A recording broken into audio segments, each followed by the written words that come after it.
Hello friends, ಎಲ್ರಿಗೂ ನಮಸ್ಕಾರ.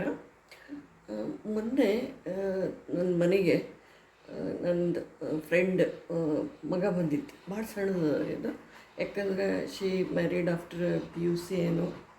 ಆ ಮಗುಗೆ ಜಸ್ಟ್ ಹಾಗೆ ನಾನು ಮಾತಾಡ್ಸಕತ್ತಿದ್ದೆ. ಅದಕ್ಕೆ ಆ ಮಗು ಏನು ಕೇಳ್ತು, ನೀವೆಲ್ಲ ನಿಮ್ಮ ಕಾಲದಾಗೆಲ್ಲ ಇದು ಇತ್ತ, ಟ್ಯಾಬ್ಲೆಟ್ ಇತ್ತ, ಮೊಬೈಲ್ ಇತ್ತ, ಕಂಪ್ಯೂಟ್ರ್ ಇತ್ತ, ಬಟ್ ನೀವು ಹೆಂಗೆ ಜೀವನ ಮಾಡಿದ್ರಿ ಆಂಟಿ ಅಂತ ಕೇಳ್ತದ. ನನಗೆ ಅನಿಸ್ತು, ಇಲ್ಲಪ್ಪ ಅವೇನೂ ಇರಲಿಲ್ಲ. ಅವಾಗ ನಮ್ಮ ಕಾಲಕ್ಕೆ ಅವೇನೂ ಇರಲಿಲ್ಲ, ಬಟ್ ಸ್ಟಿಲ್ ನಮ್ಮೊಳಗೆ ಬಹಳಷ್ಟು ಖುಷಿ ಇತ್ತು. ಖುಷಿ ಇತ್ತು. ಆಮೇಲೆ ನಾವೆಲ್ಲರೂ ಒಂದೇ ಮನೆಯವ್ರ ಜೊತೆ ಬಹಳ ಖುಷಿಯಿಂದ ಇದ್ವಿ. ನಮ್ಮಂತಕ್ಕೆ ಅವೇನೂ ಇರಲಿಲ್ಲ. ಟ್ಯಾಬ್ಲೆಟ್ ಇರಲಿಲ್ಲ, ಫೋನ್ ಇರಲಿಲ್ಲ, ತಂತ್ರಜ್ಞಾನ ಇರಲಿಲ್ಲ. ಬಟ್ ಅದೆಲ್ಲ ಇರಲಿಲ್ಲ ಅಂತಂದರೂ ನಮ್ಮಲ್ಲಿ ಖುಷಿ ಬಹಳ ಇತ್ತು. ನಮ್ಮಲ್ಲಿ ಅವಾಗ ದುಡ್ಡು ಬಹಳ ಇರಲಿಕ್ಕಿಲ್ಲ, ತಂತ್ರಜ್ಞಾನ ಇರಲಿಕ್ಕಿಲ್ಲ, ಮೊಬೈಲ್ ಇರಲಿಕ್ಕಿಲ್ಲ, ಬಟ್ ಎಲ್ಲರಲ್ಲಿಯೂ ಖುಷಿ ಇತ್ತು. ಇಷ್ಟೊಂದು ಬಟ್ಟೆ ಇರಲಿಲ್ಲ. ವರ್ಷಕ್ಕೆ 2 ಜೊತೆ ಬಟ್ಟೆ, ದೀಪಾವಳಿ, ಯುಗಾದಿ. ಅದು ಕೊಟ್ಟರು ನಮಗೆ ಭಾಳ ಖುಷಿ ಅಂತ ವಿ ಯೂಸ್ ಟು ಸೆಲೆಬ್ರೇಟ್. ಈಗೇನು ಮಕ್ಕಳು ದಿನಾನೂ ಬಟ್ಟೆ ತೊಗೋತಾರೆ. ಸೊ ಅವರಿಗೆ ಆ ಬರ್ತ್ಡೇ ಡಿಫ್ರೆನ್ಸ್ ಇಲ್ಲ, ದೀಪಾವಳಿ ಡಿಫ್ರೆನ್ಸ್ ಇಲ್ಲ, ಯುಗಾದಿನೂ ಡಿಫ್ರೆನ್ಸ್ ಇಲ್ಲ. ಸೊ ಮಕ್ಕಳ ಎದ್ರದ್ದು ವ್ಯಾಲ್ಯೂ ಗೊತ್ತಾಗ್ಲಾರ್ದಂಗೆ ಆಗಿಬಿಟ್ಟವ್ರಿ ಮಕ್ಕಳೆಲ್ಲವು. ಹಾಗೆ ನನಗೆ ಆವಾಗ ಇದು ನೆನಪಾಯಿತು. Just I want to share with you. ಮನೆಯ ಸುತ್ತ ಕಂಪೌಂಡು ಗೇಟು ಮಾತ್ರ ಭದ್ರ, ಒಳಗಿರುವ ಮನಸ್ಸುಗಳೇ ಛಿದ್ರ ಛಿದ್ರ ಅಂಥೇಳಿ, ಬಂಧುಗಳೇ ಬಾರದ, ಸ್ನೇಹಿತರೂ ಸೇರದ, ಮನೆಗಳ ಮುಂದೆ ಇರ್ತಾನೆ ಕಾವಲುಗಾರ ಅಂಥೇಳಿ. ಅವಾಗ ನೋಡ್ರಿ, ಎಷ್ಟು ಊರಿಗೆಲ್ಲ ಸೂಟಿ ಬಂದರೆ ಊರಿಗೆ ಹೋಗೋದು, ಫ್ರೆಂಡ್ಸ್ ಮನೆಗೆ ಹೋಗೋದು, ಅವ್ರು ಬರೋದು, ಅವ್ರನ್ನ ಕಳ್ಸೋಕ್ಕೆ ನಾವು ಹೋಗೋದು, ಮತ್ತು ಅವ್ರು ನಮ್ಮನ್ನು ಕಳ್ಸೋಕ್ಕೆ ನಮ್ಮ ಮನೆ ಮಟ್ಟ ಬರೋದು, ಮಾಡ್ತಿದ್ವಿ ನಾವು. Those were our good childhood days. ಈಗಿನ ಮಕ್ಕಳಿಗೆ ಅವೆಲ್ಲ ತಿಳಿಯಂಗಿಲ್ಲ ಬಿಡ್ರಿ. ಇಂದು ಮನೆಯಲ್ಲಿ ಅನ್ನವೇ ಬೇಯುತ್ತಿಲ್ಲ, ಮನಸ್ಸುಗಳು ಮಾತ್ರ ಯಾವಾಗಲೂ ಕುದೀತಿರ್ತಾವಂತ. ಅವಾಗ ಹಂಗಿರಲಿಲ್ಲ. ಮನಸ್ಸೆಲ್ಲ ಬಹಳ ಖುಷಿ ಇದ್ವು. ಅನ್ನನೂ ಮನೆಗೆ ಮಾಡ್ಕೊತಿದ್ವಿ. ಇವಾಗಿನಷ್ಟು ಹೊರಗಡೆ ತರಿಸೋದು ಹಾಗಿಲ್ಲ. ಹೋಟೆಲ್ಗೆ ಹೋಗೋದಂದ್ರೆ ಎಲ್ಲೋ ಅಪರೂಪ. ನೆಕ್ಸ್ಟ್, ಮನಸ್ಸುಗಳು ಮಾತ್ರ ಈಗ ಅನ್ನ ಕುದಿಲಿಲ್ಲ ಅಂದ್ರೂ ಪರವಾಗಿಲ್ಲ. ಇವತ್ತು ಹೊರಗಡೆ ಝೊಮ್ಯಾಟೊ ಅದು ಎಲ್ಲ ಬರ್ತಾವಲ್ರಿ, ಅದ್ರಾಗ ಆರ್ಡ್ರ್ ಮಾಡಿ ತರಿಸೋದೈತಿ. ಬಟ್ ಒಬ್ರಿಗೊಬ್ರು ಸೇರ್ಕಿಲ್ಲ. ಎಲ್ಲರೂ ಒಂದೊಂದು ರೂಮ್ ಹೋಗ್ಕೊಂಡು, ವೈಫೈ ಮಾತ್ರ ಎಲ್ಲ ರೂಮಿಗೂ ಕನೆಕ್ಷನ್ ಬೇಕು. ಮತ್ತು ಅದು ಮಾತ್ರ ಭಾಳ ಇಂಪಾರ್ಟೆಂಟ್ ಅದ ಏನ್ರಿ. ಎಲ್ಲರೂ ಒಂದೊಂದು ರೂಮ್ನಾಗ ಹೋಗಿ ಒಂದೊಂದು ಮೊಬೈಲ್ ಹಿಡ್ಕೊಂಡು, ಏನೋ ಟ್ಯಾಬ್ ಹಿಡ್ಕೊಂಡು ಕುಂತ್ಬಿಟ್ರೆ ಮುಗ್ದ ಹೋತು. ಅಡುಗೆ ಮನೆ ಸದಾ ಖಾಲಿ ಖಾಲಿ ಇರುತ್ತೆ, ಫೋನಿಂದ ಕೂತಲ್ಲಿಗೆ ಊಟ ತಿಂಡಿ ಬರುತ್ತೆ. ಅವಾಗ ಒಂದು ಹುಣ್ಣಿಮೆ ಬರಲಿ, ಚಂದ್ರ ಬಂದ್ರೆ ಬೆಳದಿಂಗಳು ಊಟ ಮಾಡ್ತಿದ್ವಿ. ಎಷ್ಟು ಚಂದ ಇತ್ತು childhood. We really enjoyed the childhood. ನಾವು ನಮ್ಮ ಮನೆ ಎದುರಿಗೆ ನಮ್ಮ ಫ್ರೆಂಡ್ಸು ಎಲ್ಲರೂ ಒಟ್ಟಿಗೆ ಅಂಗಳದಾಗ ಕುಂದಿರ್ತಿದ್ವಿ. ನಂಗೆ ಇನ್ನೂ ನೆನಪೈತಿ. ನಾನು ನಮ್ಮ ತಂಗಿ ಎಲ್ಲ ಸಣ್ಣವ್ರು, ಅವ್ರಿಗೆ ಅಷ್ಟೊಂದು ನೆನಪಿಲ್ಲ. ನಮ್ಮ ಡ್ಯಾಡಿ ಒಬ್ಬ ಹೆಸರಂತ ಇಂಜಿನಿಯರ್ ಅಂತ ನಾನು ಇವತ್ತಿಗೆ ಶೇರ್ ಮಾಡ್ಕೊಂಡಿದ್ದೆ. ಸೊ ಅವರು ಫಸ್ಟ್ ಇದು ವರ್ಕ್ ಮಾಡಿದ್ದು ಹಿಡ್ಕಲ್ ಡ್ಯಾಮ್. ಸೊ ನಾವು ನಮ್ಮ ಫ್ರೆಂಡ್ಸ್ ಎಲ್ಲ ಅಂಗಳದಾಗ ಕೂತ್ಕೋತಿದ್ವಿ. ಒಂದು ಹುಣ್ಣಿಮೆ ಬಂತಂದ್ರೆ ಸೊ ಚಂದ್ರನ ನೋಡ್ಕೊತ ಊಟ ಮಾಡ್ತಿದ್ವಿ. ನಮ್ಮ ತಾಟ್ನಾಗಿಂದ ಅವ್ರಿಗೆ ತಿನ್ನಿಸ್ತಿದ್ವಿ, ಅವರು ನಾವು ತಿಂತಿದ್ವಿ. ಅವಾಗೇನು ಇಂಥ ವೈರಸ್ ಇನ್ಫೆಕ್ಷನು ಇಂಥವು ಕೊರೋನಾ ಏನೂ ಇರಲಿಲ್ಲ ರೀ. We really enjoyed the days. ನಮ್ಮ ತಮ್ಮ, ನಮ್ಮ ತಂಗಿ, ಒಂಥರ ಆ ಪ್ರೀತಿನ ಬೇರೆ ಇತ್ತು. ಸೊ ಈಗಿನ ಮಕ್ಕಳಿಗೆ ಬೆಳದಿಂಗಳ ಊಟ ಅಂದರೆ ಏನು ಅಂತ ಕೇಳೋ ಪರಿಸ್ಥಿತಿ ಬಂದೈತಿ. ಆಮೇಲೆ ನೆಕ್ಸ್ಟ್, ಒಂದು ಫೋನ್ಯಾಗ ಆರ್ಡ್ರ್ ಮಾಡಿದರೆ ಕುಂತಲ್ಲೇ ಊಟ ಬರ್ತದೆ. ಬಟ್ ಅದು ರುಚಿ ಇರ್ತೈತೋ ಇಲ್ಲೋ, ರುಚಿನೂ ಗೊತ್ತಿರಂಗಿಲ್ಲ. ಅಥವಾ ಎಷ್ಟೋ ಸತಿ ಏನು ತಿನ್ನಾಕತ್ತೀವಂತನೂ ಮಕ್ಳಿಗೆ ಗೊತ್ತಿರಂಗಿಲ್ಲ. ಯಾಕಂದ್ರೆ ಸದಾ ಫೋನ್ ಇರ್ತೈತಿ. ಇತ್ತಾಗ ಫೋನ್ ನೋಡೋದು, ಇತ್ತಾಗ ತಿನ್ನೋದು, ಇತ್ತಾಗ ಫೋನ್ ನೋಡೋದು, ಇತ್ತಾಗ ತಿನ್ನೋದು ಮಾಡ್ತಿರ್ತಾರೆ. ಸೊ ಅದೂ ಗೊತ್ತಿರಂಗಿಲ್ಲ. ಅಷ್ಟು they are busy in cell phones. ಆದಷ್ಟು ತಾಯಂದಿರು ನಿಮ್ಮ ಮಕ್ಕಳಿಗೆ ಸೆಲ್ ಫೋನ್ಸ್ ಕೊಡೋದಿಲ್ಲ. ಸ್ವಲ್ಪ ರಿಸ್ಟ್ರಿಕ್ಟೆಡ್ ಟೈಮ್ಸ್ ಮಾಡಿಕೊಡ್ರಿ. ಅವ್ರಿಗೆ ಅಭ್ಯಾಸಕ್ಕೆ ಒಂದು ಟೈಮ್, ಫೋನ್ ನೋಡೋಕ್ಕೇ ಒಂದು ಟೈಮ್ ಅಂತ ಮಾಡಿರಿ. ಯಾಕಂದ್ರೆ ಈಗ ಪ್ರತಿ ಮನೆಗೂ ನಾನು ನೋಡ್ದಂಗೆ ಎಲ್ಲ ಮಕ್ಕಳಿಗೂ ಚಸ್ಮಾ. ಪ್ರಾಬ್ಲಿ 1 to 2% ಏನಾರು ಕಡಿಮೆ ಇರುತ್ತೆ. ನನಗೆ ಸ್ಟ್ಯಾಟಿಸ್ಟಿಕ್ಸ್ ಸರಿ ಗೊತ್ತಿಲ್ಲ. ಅವಾಗ ನೋಡ್ರಿ 90 ಇಯರ್ಸ್ ಆದರೂ ಯಾರೂ ಚಸ್ಮಾ ಹಾಕೋತಿರ್ಲಿಲ್ಲ. ಹಂಗೆ ಸೂಜಿ ಒಳಗೆ ದಾರನೂ ಕೊಡಿಸ್ಕೊಡ್ತಿದ್ರು. ಅಷ್ಟು ಒಳ್ಳೆ ಕಣ್ಣು. ನಮ್ಮ ಮದರೇ ಅದಾರ. ಈಗ ಶೀ ಈಸ್ 82, 82 ವರ್ಷ. ಇಷ್ಟು ಶಾರ್ಪ್ ಅದಾವೆ, ಯಾವ ಚಸ್ಮಾ ಇಲ್ಲ ಏನಿಲ್ಲ. ಬಟ್ ನಾವು ಮಕ್ಕಳು ಅಷ್ಟು ನಾವು ಚಸ್ಮಾ ಹಾಕ್ಕೋತೀವಿ, ದಿಸ್ ಈಸ್ ಅ ಫ್ಯಾಕ್ಟ್. ಆಮೇಲೆ ನಮ್ಮ ಮಕ್ಕಳು ಇನ್ನೂ ತೀರಬಾರ್ದು. ನಮ್ಮ ಮನೆಗೆ ಒಂದು ಏನಂದರೆ ಚಸ್ಮಾದ ಅಂಗಡಿನ ಇಡ್ಬೋದು, ಎಲ್ಲ ಮಕ್ಕಳಿಗೂ ಚಸ್ಮಾ ಐತಿ. ಯಾಕಂದರೆ continuously they are busy with TV mobile. ಅದಕ್ಕೆ ಟೈಮ್ ರಿಸ್ಟ್ರಿಕ್ಟ್ ಮಾಡಿರಿ. ಸಿ ಅಂದ್ರೆ ಇದು ನನಗೂ ಅಪ್ಲೈ ಆಕೈತಿ, ನನ್ನನ್ನು ಹಿಡ್ಕೊಂಡೆ ಹೇಳಕತ್ತೀನಿ. ನಿಮ್ಮ ಮಕ್ಕಳಿಗೆ ಒಂದು ಟೈಮ್ ರಿಸ್ಟ್ರಿಕ್ಟ್ ಮಾಡಿ ಟಿ ವಿ ಅದು ನೋಡೋಕ್ಕೆ ಹಚ್ಚಿರಿ. ಸೊ ಆಮೇಲೆ ಇನ್ನೂ ಭಾಳ ಸಣ್ಣ ಮಕ್ಕಳಿದ್ದ ತಾಯಂದಿರು ಕಂಟಿನ್ಯೂಸ್ ಆಗಿ ಪ್ಲೀಸ್ ಕ್ರೈಮು ಅದನ್ನೆಲ್ಲ ಮಕ್ಕಳನ್ನ ಕರ್ಕೊಂಡು ನೋಡಬೇಡ್ರಿ. ಯಾಕಂದರೆ ನಿಮಗೆ ಗೊತ್ತಿಲ್ಲದೇ ನೀವು ಕಂಟಿನ್ಯೂಸ್ ಆಗಿ ಕ್ರೈಮ್ ಸ್ಟೋರಿ, ಮುಂಜಾನೆ ಎದ್ದ ಕೂಡಲೇನು ಕ್ರೈಮು, ಸಂಜೆಗೂ ಕ್ರೈಮು, ಹಂಗೆ ನೀವು ಕಂಟಿನ್ಯೂಸ್ ಏನು ನೋಡ್ತಿರ್ತಿರಲ್ಲ, ನಿಮಗೆ ತಿಳಿದನೇ ನಿಮ್ಮ ಮಗು ಕೂಡ ಅದನ್ನೇ ನೋಡ್ತಿರ್ತೈತಿ. ಸೊ ಹಂಗೆ ನೀವು ಕಂಟಿನ್ಯೂಸ್ ನೋಡಿದ್ದೇ ಆದಲ್ಲಿ 1ನೇ ತರಗತಿಯಿಂದ 10ನೇ ತರಗತಿವರೆಗೂ ಆ ಮಗು ಒಂದು ಸ್ಟ್ಯಾಟಿಸ್ಟಿಕ್ಸ್ ತೆಗೆದ್ರೆ 1,00,000 ಕ್ರೈಮ್ ದೃಶ್ಯ ಮಾಧ್ಯಮ ನೋಡಿರ್ತೈತಂತ. ಇದು ಆ ಮಗುವಿನ ಒಂದು ಮನಸ್ಸಿನ ಮೇಲೆ ಬಹಳ ಪರಿಣಾಮ ಆಕೈತಿ. ಸೊ ನೀವು ಅಂಥವೆಲ್ಲ ನೋಡು ಮುಂದೆ ಒಂದು ಸತಿ ವಿಚಾರ ಮಾಡಿರಿ. ನಿಮ್ಮ ಆಜು ಮಕ್ಕಳು ಅದಾರ ಇಲ್ಲ ನೋಡಿರಿ, ನೀವು ಒಳ್ಳೆಯದನ್ನು ನೋಡಿರಿ, ಟಿ ವಿ ಒಳಗೆ ನೋಡೋದಾದರೂ. ಸೊ ಮಕ್ಕಳಿಗೂ ಒಳ್ಳೆಯದನ್ನು ತೋರಿಸ್ರಿ. ಇದು ಬಹಳ ಕೌಂಟ್ ಆಕೈತಿ ಮಕ್ಕಳಿಗೆ ಕೂಡ. ಯಾಕಂದರೆ ನೆಗೆಟಿವ್ ಒಂದು ಥಿಂಕಿಂಗ್ ಎಲ್ಲ ಬಹಳ ಕಡಿಮೆ ಆಕೈತಿ. ಅಂಥವೆಲ್ಲ ತೋರಿಸ್ಬೇಡ್ರಿ. ಆವಾಗ ನೋಡ್ರಿ, ಈಗ ದೊಡ್ಡ ದೊಡ್ಡ ಮನೆ ಕಟ್ಟಾಕತ್ತೀವಿ, ಬಟ್ ನಮ್ಮ ಮನಸ್ಸನ್ನು ದೂರ ಆಗಕತ್ತವ. ಯಾರ ಬಂದ್ರೆ ಯಾರಿಗೆ ಟೈಮ್ ಇಲ್ಲ, ಎಲ್ಲರೂ ಟಿ ವಿ ಮುಂದೆ ಕುಂತಿರ್ತಾರೆ, ಬಂದವ್ರನ್ನ 2 ನಿಮಿಷ ಆತ್ರಿ ನಡ್ರಿ, ಈ ಲೆಕ್ಕ ಬಂದುಬಿಟ್ಟೈತಿ. ಸೊ ಮನೆಗಳಾಗುತ್ತಿವೆ ಮಹಡಿಗಳಿಂದ ಎತ್ತರ, ಆದರೆ ಮನಸ್ಸುಗಳೇ ಆಗುತ್ತಿಲ್ಲ ಹತ್ತಿರ. ಸಂತೋಷ ಏನೆಂಬುದಕ್ಕೆ ಸಿಗುತ್ತಿಲ್ಲ ಉತ್ತರ.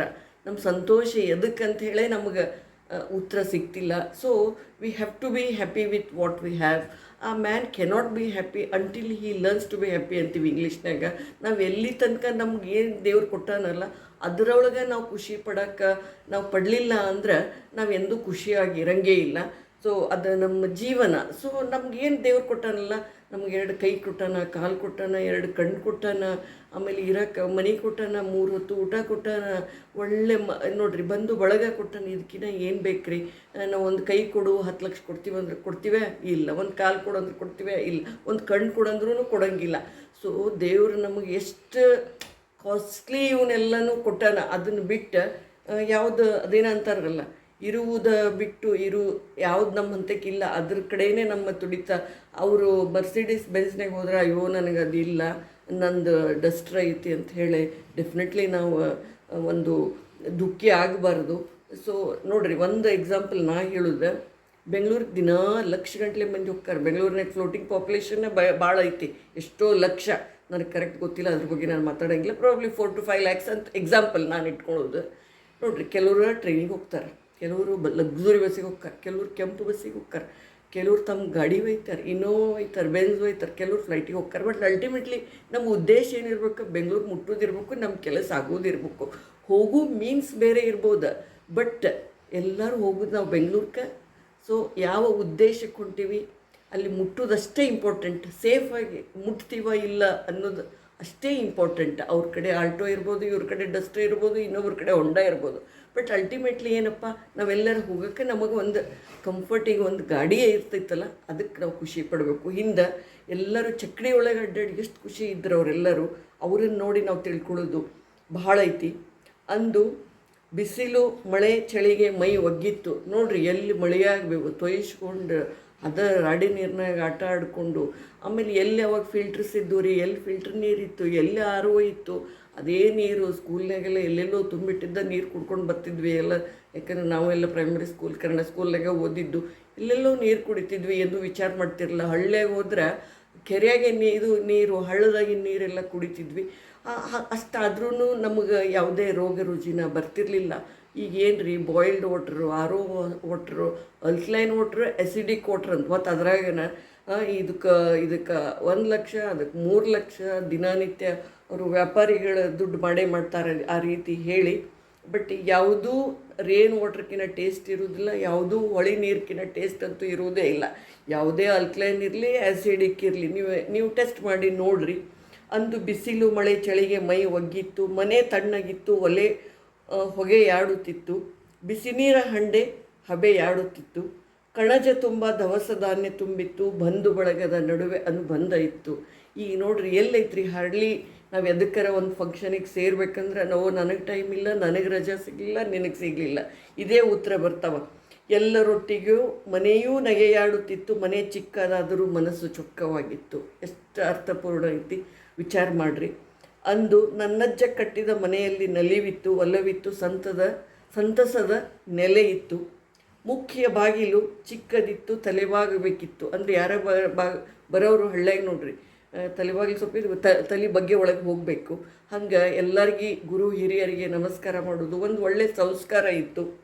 ಮಣ್ಣಿನ ಗೋಡೆ ಸಾರಿಸಿದ ನೆಲವಿತ್ತು, ಮಾಡು ಚಿಕ್ಕದಿತ್ತು, ಬದುಕು ದೊಡ್ಡದಿತ್ತು. ಅವರೆಲ್ಲ ಅರ್ಥಪೂರ್ಣ ಬದುಕಿ ಹೋದ್ರಿ ನಮ್ಮ ಹಿರಿಯರು. ವಿಚಾರ ಮಾಡಿರಿ, ಯಾರಿಗೆ ಕೆಟ್ಟ ಬಯಸಲಿಲ್ಲ, ಯಾರನ್ನೂ ಕೊಲೆ ಮಾಡಲಿಲ್ಲ, ಯಾರನ್ನೂ ಸುಲಿಗೆ ಮಾಡಲಿಲ್ಲ, ಯಾರಿಗೆ ಮೋಸ ಮಾಡಲಿಲ್ಲ. ಏನೈತೆ ಅದರ ಖುಷಿ ಪಟ್ಟು ಊರಿನಾಗ ಒಬ್ಬರು ಓದ್ತಾರಂದ್ರೆ ಇಡೀ ಊರು ಸಂಭ್ರಮ ಪಡ್ತಿದ್ರು. ಈಗ ಮನ್ಯಾಗ 10 ಮಂದಿ 10 ಥರ ಕಲಿತಾರಂದ್ರೆ 5 ಮಂದಿ ಅವ್ರನ್ನ ಸೇರುವುದಿಲ್ಲ. That is the fact. ಯಾರೋ ಅವರು ನಮ್ಮ ಮನ್ಯಾಗ ಅವರು ಭಾಳ ಶಾಣೆ ಅದಾರ, ಇಲ್ಲಡ್ರಿ ಒಳಗೆ ಏನೋ ಇರ್ಬೇಕು ಅಂತ. This is the way they talk. ಅಂದು ಆಸ್ಪತ್ರೆಯ ಹಾಗೇ ಇರಲಿಲ್ಲ. ಎಲ್ಲ ಸಮಸ್ಯೆಗಳಿಗೂ ಮನೆಯಲ್ಲಿಯೇ ಮದ್ದಿತ್ತು. ಅಮ್ಮನ ಏನೋ ನೆಗಡಿ ಆದ್ರೆ, ಜ್ವರ ಬಂದ್ರೆ ಆಕೆಗೆ ತಿಳಿದಿದ್ದು ಕೊಡ್ತಿದ್ಲ, ಅದನ್ನ ತೊಗೋತಿದ್ವಿ. ಹಂಗೆ ಹೆಚ್ಚು ನಾವು ಎಲ್ಲೂ ಹಾಸ್ಪಿಟ್ಲಿಗೆ ಹೋಗಿದ್ವಿ, ನಮಗೂ ನೆನಪಿಲ್ಲ ಆ್ಯಕ್ಚುಲಿ. ಮನೆಯಲ್ಲಿಯೇ ಮದ್ದಿತ್ತು, ಮಗುವೂ ಕೂಡ ಮನೆಯಲ್ಲೇ ಹುಟ್ಟುತ್ತಿತ್ತು.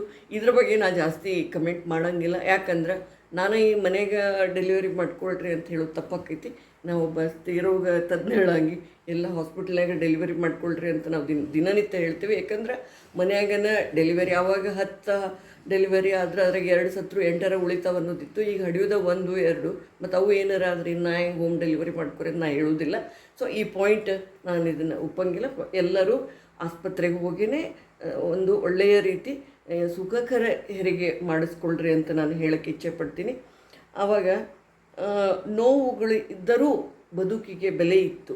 ಚಾಪೆಯಲ್ಲಿ ಮಲ್ಕೊಂಡ್ರು ಕಣ್ಣಿಗೆ ಒಳ್ಳೆ ನಿದ್ರೆ ಬರ್ತಿತ್ತು. ಈಗೇನು ರೀ ಡನ್ಲಪ್ ಅಂತ, ಡ್ಯೂರೋಫ್ಲೆಕ್ಸ್ ಅಂತ, ಅವು ಏನೇನಪ್ಪ ನಮಗೂ ಭಾಳಷ್ಟು ಹೆಸರು ನನಗೂ ಗೊತ್ತಿಲ್ಲ. ಆ ಥರ ಮಕ್ಕೊಂಡ್ರು ನಿದ್ದೆ ಬರೋದಿಲ್ಲ ರೀ. ಸೊ ನನಗೆ ಗೊತ್ತಿದ್ದಂಗೆ ವೈದ್ಯರ ಪ್ರಕಾರ ಬಹಳಷ್ಟು ಮಾನಸಿಕ ಒತ್ತಡ ಬಹಳ ಡೇ ಬೈ ಡೇ ಇನ್ಕ್ರೀಸ್ ಆಗ್ತಾಯಿದೆ ರೋಗಿಗಳ ಸಂಖ್ಯೆ.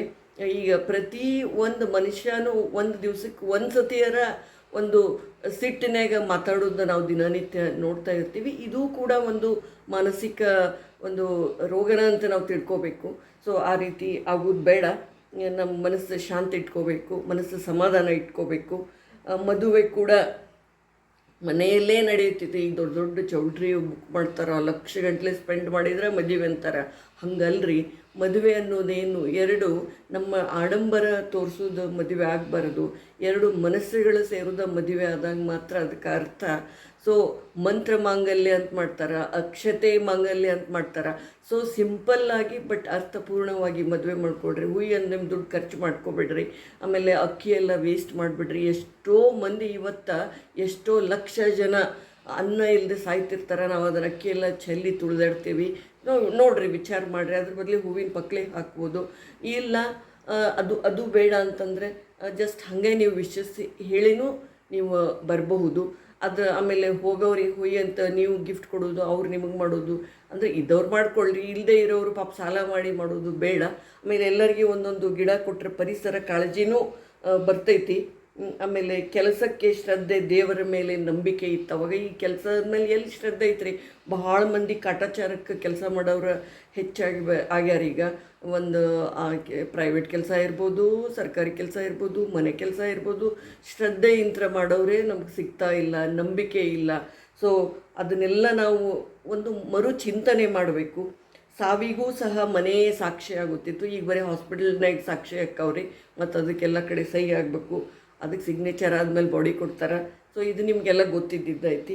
ಹಲವು ಮಕ್ಕಳು ಹುಟ್ಟಿದ ಸಂತಸವಿತ್ತು, ಅವರ ಬಾಲ್ಯದ ಬದುಕಿನ ಸಂಭ್ರಮವಿತ್ತು. ನೀವು ಯಾರನ್ನ ಕೇಳ್ರಿ, ಹಳ್ಳಿ ಇರಲಿ ದಿಲ್ಲಿ ಇರಲಿ, ಅವ್ರದ್ದು ಬಾಲ್ಯ ಅವ್ರ ಅಜ್ಜ ಜೊತೆ ಕಳೆದಿತ್ತಂದ್ರೆ ಭಾಳ ಒಳ್ಳೆ ಬಾಲ್ಯ ಇರ್ತೈತೆ ಅವರಿಗೆ. ನೀವು ನಿಮ್ಮ ಒಂದು ಫ್ರೆಂಡ್ಸ್ ಜೊತೆ ಸೇರಿದಾಗೆಲ್ಲ ನೀವು ಅದನ್ನು ನೀವು ಕೇಳಿದ್ರೆ ಅವ್ರ ಉತ್ತರ ಇದೇ ಬರ್ತೈತಿ. ನೀವು ವಿಚಾರ ಮಾಡಿರಿ. ನೆಂಟರು ಬಂದರೆ ಬಹಳ ಖುಷಿ ಪಡ್ತಿದ್ವಿ. ಆವಾಗ ಹಬ್ಬದ ಸಡಗರವಿತ್ತು. ಯಾರು ಬಂದರು ಊರಿಂತಂದ್ರೆ ಅವಾಗ ಸ್ವೀಟ್ ಮಾಡೋದೇನು, ಹೋಳ್ಗೆ ಮಾಡೋದೇನು. ಈಗ ಯಾಕಾರ ಬಂದ್ರೆ ಈ ಸೀರಿಯಲ್ ನೋಡೋದು ಹೋಗ್ತೈತಿ, ಏನು ಇವ್ರು ಯಾವಾಗ ಹೋಗ್ತಾರ, ನಾಳೆಗೆ ಹೋಗ್ತಾರ, ಇವತ್ತು ಹೋಗ್ತಾರ ಅನ್ನೋ ಲೆಕ್ಕಕ್ಕೆ ಬಂದುಬಿಟ್ಟಾರ ಮಂದಿ. ನೆಂಟರು ಬಂದರೆ ಹಬ್ಬದ ಸಡಗರವಿತ್ತು, ಹಲವು ಸಾವುಗಳ ಸೂತಕವೂ ಇತ್ತು. ಸತ್ತ ಹಿರಿಯರ ನೆನಪು ಅಚ್ಚಳಿಯದೇ ಉಳಿದಿತ್ತು. ಯಾಕಂದರೆ ಮಕ್ಕಳಿಗೆ ಅಜ್ಜ, ಅಜ್ಜಿ, ಅಕ್ಕ, ತಂಗಿ, ದೊಡ್ಡಮ್ಮ, ದೊಡ್ಡಪ್ಪ, ಚಿಕ್ಕಪ್ಪ, ಚಿಕ್ಕಮ್ಮ ಎಲ್ಲ ಒಂದು ರಿಲೇಷನ್ ಬಗ್ಗೆ ಒಂದು ಅರ್ಥಪೂರ್ಣ ಒಂದು ಮಾಹಿತಿ ಇರ್ತಿತ್ತು. ಈಗ ಬರೀ ಆಂಟಿ ಅಂಕಲ್ ಆಗಿಬಿಟ್ಟಾರೆ. ಯಾರಿಗೂ ಅಜ್ಜ ಅಜ್ಜಿ ಅನಿಸ್ಕೊಳ್ಳೋದನ್ನು ಅಸಹ್ಯ ಅನ್ಕೋತಾರೆ. ದೊಡ್ಡ ಮಗು ಆಂಟಿ, ಚಿಕ್ಕಮ್ಮಗೂ ಆಂಟಿ, ಆ ದೊಡ್ಡಪ್ಪಗೂ ಅಂಕಲ್, ಚಿಕ್ಕಪ್ಪಗೂ ಅಂಕಲ್ ಆಗಿಬಿಟ್ಟಾರೆ. ಸೊ ಇದನ್ನೆಲ್ಲ ವಿಚಾರ ಮಾಡಿರಿ. ನಮ್ಮದು ಎಷ್ಟು ಒಳ್ಳೆಯ ಸಂಸ್ಕೃತಿ ಐತಿ ಅದನ್ನೆಲ್ಲ ಮಕ್ಕಳಿಗೆ ಕಲಿಸ್ಕೊಡ್ರಿ. ಕಷ್ಟಗಳ ಗೆದ್ದ ಗೆಲುವಿನ ದೌತ್ಯದಕ್ಕೂ ಇತ್ತು, ಬದುಕಿನ ಸಾಧಕ ಬಾಧಕ ಎಲ್ಲವೂ ಇತ್ತು. ಇಂದು ಮನೆ ರಾಜನಿಲ್ಲದ ಅರಮನೆಯಂತಾಗಿದೆ. ಸಕಲ ಸವಲತ್ತುಗಳು ಇರುವ ದರ್ಬಾರಿನಂತೆ, ನೆರೆಮನೆಯ ಹಂಗಿಲ್ಲದ ಸೆರೆಮನೆಯಂತೆ. ಆದರೂ ಎಲ್ಲರಿಗೂ ಬರೀ ದುಡ್ಡಿನದೇ ಚಿಂತೆ. ಕರೆಕ್ಟ್ ನೋಡ್ರಿ. ಎಲ್ಲರೂ ಒಟ್ಟು ಹೆಂಗೆ ಸಾವ್ಕಾರ ಆಗ್ಬೇಕು, ಅವನ ತಲೆ ಹೊಡೆದ್ರೆ ಸಾವ್ಕಾರ ಆಗ್ಬೇಕು, ಒಟ್ಟು ಲಘು ಸಾವ್ಕಾರ ಆಗ್ಬೇಕು. ನಾವು ನಿಯತ್ತಿಂತ ದುಡಿದು ಸಾವ್ಕಾರ ಆಗ್ಬೇಕನ್ನೋರ್ದು ಒಂದು, ಅದು ಒಪ್ಕೋತೀನಿ. ಬಟ್ ಒಬ್ಬರಿಗೆ ಮೋಸ ಮಾಡಿ ಸಾವ್ಕಾರಕ್ಕೆ ಆಗ್ತೀನಿ, ಸಾವ್ಕಾರಕ್ಕಿನಿ ಅನ್ನೋದು ತಪ್ಪು. ಇದನ್ನೆಲ್ಲ ನಿಮ್ಮ ಮಕ್ಕಳಿಗೆ ತಿಳಿಸಿ ಹೇಳಬೇಕು. ಶುಭ ಕಾರ್ಯಗಳು, ಸಂತೋಷ ಕೂಟಗಳು ಮನೆ ಬಿಟ್ಟು ಹೋಟೆಲುಗಳ ಸೇರಿಕೊಂಡಿವೆ. ಈಗ ಎಲ್ಲ ಹೋಟೆಲ್ನಾಗೆ ಸೆಲೆಬ್ರೇಷನ್. ಎಷ್ಟು ದೊಡ್ಡ ದೊಡ್ಡ ಹೋಟೆಲ್ನಾಗ ನೀವು ಎಷ್ಟು ಖರ್ಚು ಮಾಡ್ತೀವಿ ಅಷ್ಟು ನಿನಗೆ ಕಿಮ್ಮತ್ತಂತ ತಿಳ್ಕೊಂಡಾರ. But that is not the fact. ಬಂಧುತ್ವ ಮತ್ತು ಮಿತ್ರತ್ವಗಳು ಬಂಧನದಲ್ಲಿವೆ. ಅವನ್ನ ನಾವು ರಿಲೀಸ್ ಮಾಡಬೇಕು, ಅದನ್ನು ನಾವು ಸೆಲೆಬ್ರೇಟ್ ಮಾಡಬೇಕು. ನಮ್ಮ ರಿಲೇಷನ್ ಅದನ್ನು ನೀವು ಮಕ್ಕಳಿಗೆ ಕಲಿಸ್ಕೊಡ್ರಿ, ಅದನ್ನು ಸೆಲೆಬ್ರೇಟ್ ಮಾಡೋಕ್ಕೆ ಹೇಳ್ರಿ. ಮನಸ್ಸುಗಳ ಜೊತೆ ಸೆಲೆಬ್ರೇಷನ್ ಆಗಬೇಕು. ನೆಂಟರಿಷ್ಟರು ಮನೆಗೆ ಬಂದರೆ ಬರೀ ನಕ್ಕು ನಗದೆ ಕೋಣೆ ಸೇರಿಕೊಳ್ಳುತ್ತಿದ್ದಾರೆ ಮನೆ ಮಕ್ಕಳು. ಎಷ್ಟು ಕರೆಕ್ಟ್ ಐತೆ ನೋಡ್ರಿ. ಯಾರು ಬಂದಾರಂತ ಗೊತ್ತಿಲ್ಲ, ಮಾತಾಡ್ಸಂಗಿಲ್ಲ, ಅದೊಂದು ಮೊಬೈಲ್ ಇಟ್ಕೊಂಡು ಒಳಗೆ ಹೋಗಿ ಕುಂತು ಬಿಡ್ತಾವು. ಹೊರಗೆ ಬರ್ರಿ ಮಾತಾಡಿಸ್ರಿ ಅಂತ ಫೋರ್ಸ್ ಮಾಡಿ ಕರೆದ್ರೆ ಸೀಟಿಗೆ ಅದು ಜಗಳ ಮಾಡ್ತಾರೆ. ಸೊ ಸ್ನೇಹ ಸಂಬಂಧಗಳಲ್ಲೂ ತೋರಿಕೆ, ಬರೀ ಒಂಥರ ತೋರಿಕೆಗಷ್ಟೇ ನಾವು ರಿಲೇಷನ್ಸ್ ಮೇಂಟೈನ್ ಮಾಡೋದಾಗ್ಯದ. ತಾತ್ಸಾರ, ನಂಬಿಕೆ, ಒಗ್ಗಟ್ಟುಗಳಂತೂ ಬಹಳ ದೂರ. ಮತ್ತೆ ಬರಲಿ ಆ ತುಂಬು ಕುಟುಂಬದ ಕಾಲ, ಆಗಲಿ ಮನೆಗಳು ನಂದ ಗೋಕುಲ. ಅರ್ಥವಾಗಲಿ ಸರ್ವರಿಗೂ ಸಂಬಂಧದ ಬೆಲೆ, ಕಲಿಯಲಿ ಎಲ್ಲರೂ ಸಂತಸದಿ ಒಟ್ಟಾಗಿ ನಗುವ ಕಲೆ. ಆಗಲಿ ದ್ವೇಷ ಸ್ವಾರ್ಥ ಮತ್ಸರಗಳಿಗೆ ಸೋಲು, ಶ್ರೀಮಂತಿಕೆಗಿಂತ ಹೃದಯವಂತಿಕೆ ಮೇಲು ಅಂಥೇಳಿ ನಿಮ್ಮ ಮಕ್ಕಳಿಗೆಲ್ಲರೂ ದಯವಿಟ್ಟು ಪ್ಲೀಸ್ ಹೇಳ್ರಿ. ನಮ್ಮ ಸಂಸ್ಕಾರ, ನಮ್ಮ ಸಂಸ್ಕೃತಿಯನ್ನು ಎಲ್ಲ ತಾಯಂದಿರು ಉಳಿಸ್ರಿ ಅಂತ ಹೇಳ್ತಾ ನನ್ನ ವ್ಲಾಗ್ ಇವತ್ತಿಗೆ ಮುಗಿಸ್ತೇನೆ. ಎಲ್ರಿಗೂ ಮತ್ತೊಮ್ಮೆ ಧನ್ಯವಾದಗಳು. ಲೈಕ್ ಮಾಡಿರಿ, ಶೇರ್ ಮಾಡಿರಿ, ಸಬ್ಸ್ಕ್ರೈಬ್ ಮಾಡಿರಿ. Thank you.